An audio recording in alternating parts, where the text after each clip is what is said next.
Black Skin, White Masks is a 1952 book by Frantz Fanon, a psychiatrist and intellectual from Martinique. The book is written in the style of autoethnography, in which Fanon shares his own experiences while presenting a historical critique of the effects of racism and dehumanization, inherent in situations of colonial domination, on the human psyche. There is a double process that is economic and internalized through the epidermalization of inferiority. Frantz Omar Fanon, 20 July 1925 to the 6th of December 1961, also known as Ibrahim Frantz Fanon, was a French West Indian 3-4-5 psychiatrist and political philosopher from the French colony of Martinique, today a French department. His works have become influential in the fields of post-colonial studies, critical theory and Marxism. As well as being an intellectual, Fanon was a political radical, Pan-Africanist, and Marxist humanist concerned with the psychopathology of colonization and the human, social, and cultural consequences of decolonization. Summary. In the introduction, Fanon reflects on why he chose to write Black Skin, White Masks. He argues that in order to understand racism, we must ask what man wants and what the black man wants.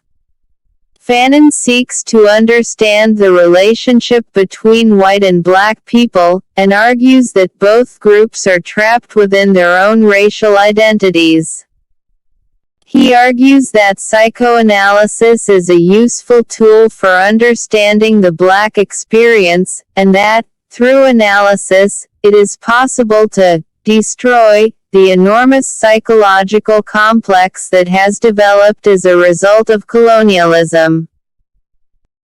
He gives an overview of each chapter and ends by emphasizing that it is difficult to understand the true nature of black experience because white society has created so many harmful myths about black people. In Chapter 1, Fanon describes the experience of black Antilleans who travel to France and become whiter by assimilating into the colonial culture and language. Fanon explains that when these Antilleans return to their homeland they are treated as superior, which encourages them to act in a haughty manner. Many black people try desperately hard to prove their intelligence to whites, but Fanon warns this is pointless, arguing that intelligence alone never saved anybody. When a white person speaks to a black person in Pidgin, the black person feels their entire sense of self disappearing, since speaking Pidgin is a subtle, if unintentional, way that whites remind black people of their inferior status in the colonial order. White people fear well-educated black people, especially those who read revolutionary writings such as the work of Karl Marx. Fanon concludes the chapter by pointing out that some say Aimé Césaire has a more skillful command of the French language than any white Frenchman. Fanon states that, if this is true, it shouldn't be surprising, since the people of French colonies have just as much of a claim to being French as a white Frenchman does. Chapter 2 examines Mayat Capetch's autobiographical novel I Am a Martinican Woman, about a black woman obsessed with marrying a white man even though she knows that white men will always see her as inferior to them.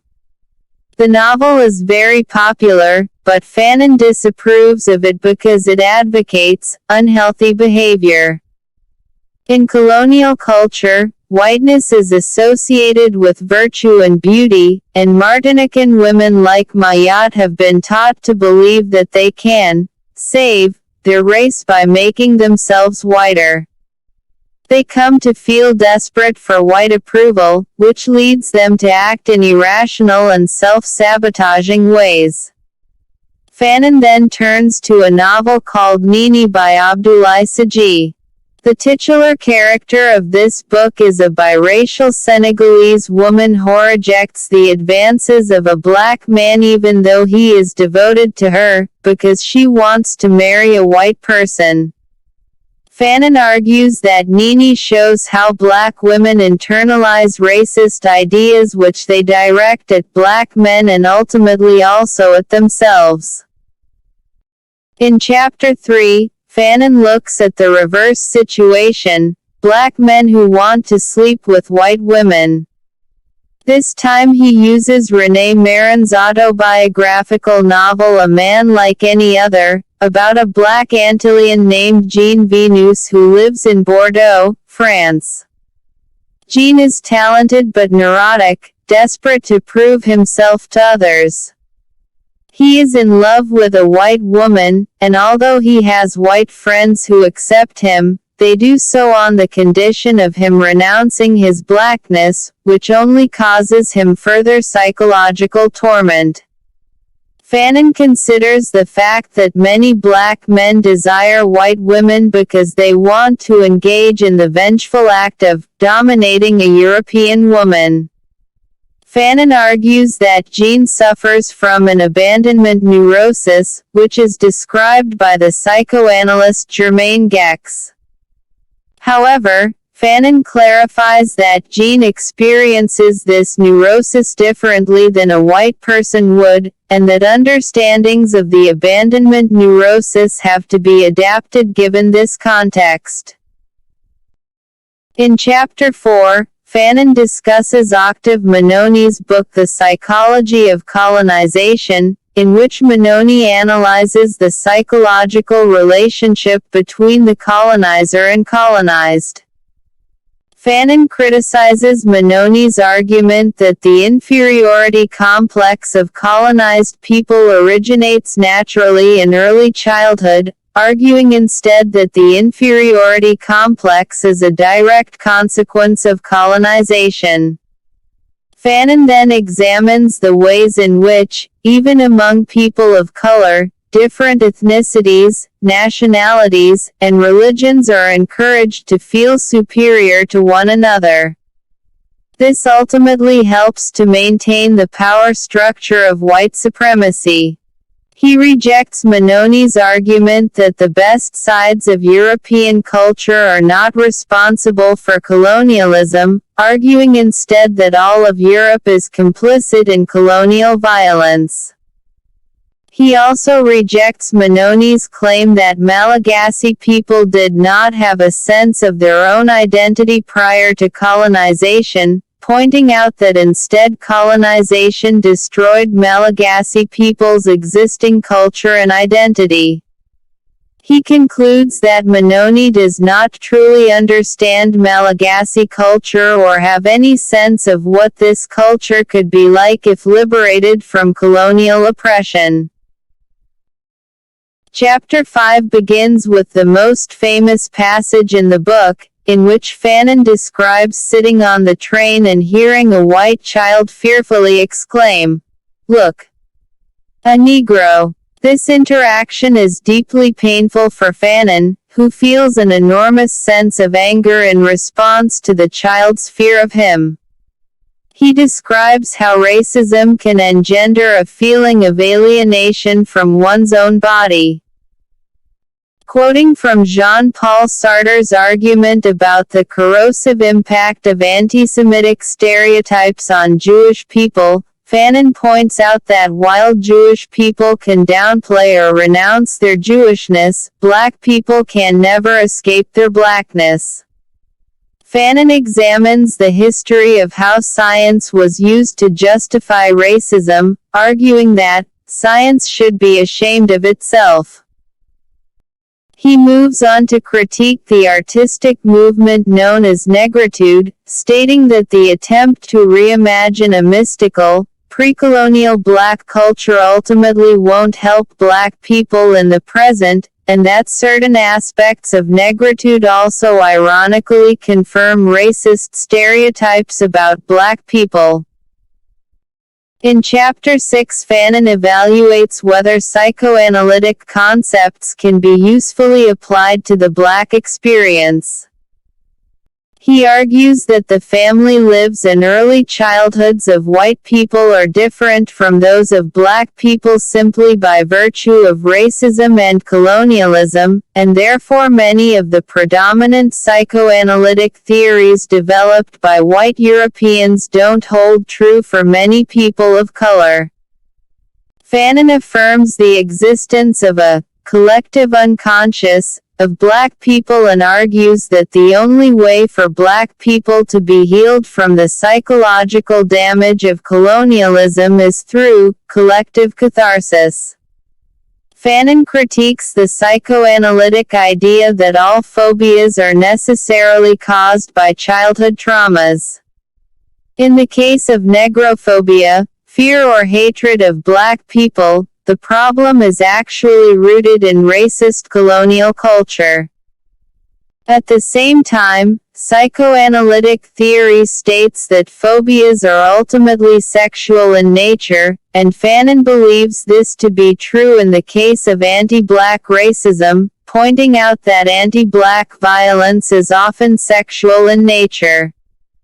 Fanon hopes that over time, the black, collective unconscious, will heal and black people will not feel so profoundly alienated. He concludes the chapter with a case study of a white woman who suffered from tics, which, through psychiatric treatment, were diagnosed as a symptom of her fear of black people. Chapter 7 considers the work of the psychoanalyst Alfred Adler.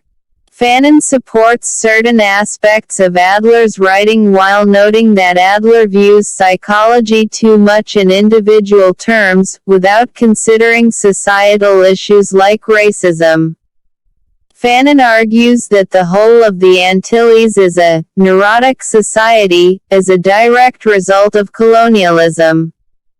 He considers the ways in which the psychological dynamic of master and slave still lingers today, even after slavery has been abolished.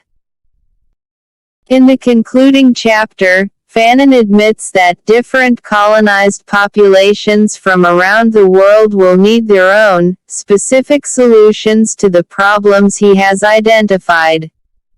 He points out that appealing to dignity and reason alone will never change the world, and in some cases, conflict will be necessary. He resolves not to become obsessed with the past but instead focus on the present, and he dedicates himself to ensuring that no one will ever be enslaved again.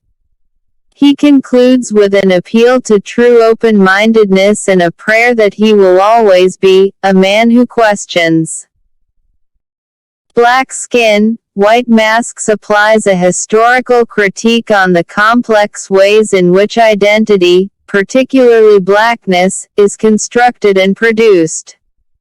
Fanon confronts complex formations of colonized psychic constructions of blackness in the book.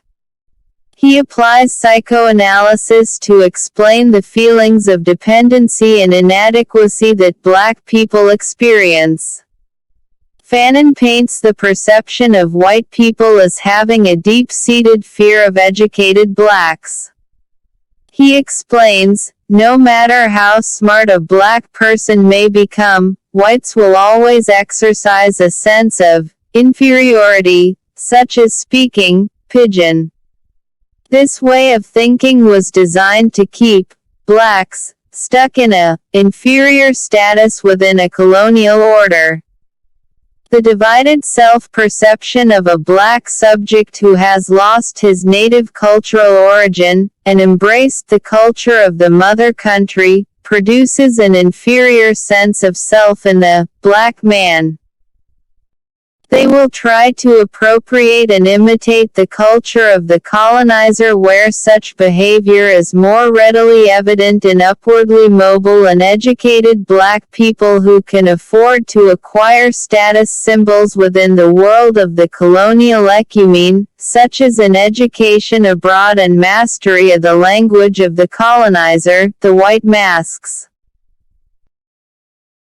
Based upon, and derived from, the concepts of the collective unconscious and collective catharsis, the sixth chapter, The Negro and Psychopathology, presents brief, deep psychoanalyses of colonized black people, and thus proposes the inability of black people to fit into the norms, social, cultural, racial, established by white society, the colonizer. That, a normal Negro child, having grown up in a normal Negro family, will become abnormal on the slightest contact of the white world. That, in a white society, such an extreme psychological response originates from the unconscious and unnatural training of black people, from early childhood, to associate blackness with wrongness. That such unconscious mental training of black children is effected with comic books and cartoons, which are cultural media that instill an affix, in the mind of the white child, the society's cultural representations of black people as villains. Moreover, when black children are exposed to such images of villainous black people, the children will experience a psychopathology, psychological trauma, which mental wound becomes inherent to their individual, behavioral makeup, a part of his and her personality. That the early life suffering of said psychopathology, black skin associated with villainy, creates a collective nature among the men and women who were reduced to colonized populations. In Black Skin, White Masks, Fanon speaks about Mayat Kapecha and Abdoulaye Sadji, who are two writers that wrote books during that era. Fanon describes I Am a Martinican Woman and Nini, Mulatresse du Senegal as examples of some of the cultural damage of colonization. Kapecha, a black woman, wants to marry a white man despite the social and cultural boundaries in place. Fanon believes Kapecha is desperate for white approval. The colonial culture has left an impression on black Martinican women to believe that whiteness is virtue and beauty, and that they can in turn save their race by making themselves whiter. In the subsection to Chapter 7, The Black Man and Hegel, Fanon examines the dialectics of the philosopher and conveys his suspicions of the black man being under the rubric of a philosophy modeled after whiteness. According to Fanon, there is a conflict that takes form internally as self-deprecation because of this white philosophical affirmation.